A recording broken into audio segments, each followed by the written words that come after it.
L'étiquette extrême centre pour qualifier Macron, c'est de la novlangue, de l'enfumage pour boomer. Macron, c'est le parti des financiers, des oligarques, des multinationales, c'est de l'ultra-droite pseudo-libérale saupoudrée de sociétalisme. Comment toi, qualifies-tu le mouvement politique de Macron et des européistes en général ? Qu'est-ce qui distingue le macronard du macronnier, pour reprendre tes expressions ? Et les invectiver ainsi n'est-il pas contre-productif ? Ou penses-tu qu'ils sont irrécupérables ? Merci Jacques pour cette question plutôt assez drôle.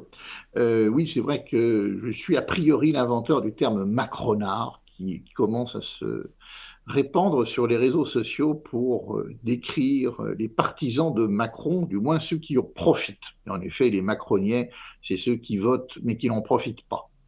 Alors, en ce qui concerne l'extrême centre, je défendrai quelque peu quand même cette expression parce qu'elle a une importance historique. En effet, on a appelé l'extrême centre, par exemple, les thermidoriens, ceux qui ont fait la chute de Robespierre. Après, Adolphe Thiers, qui fera la répression sanglante de la Commune, et il siégeait au centre-gauche.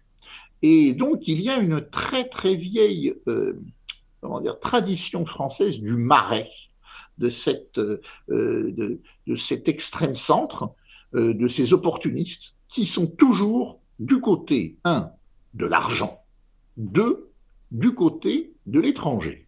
Car en effet, Adolphe Thiers n'a pas hésité à pactiser avec la Prusse, qui devenait l'Allemagne à la même époque, pour pouvoir écraser le peuple français.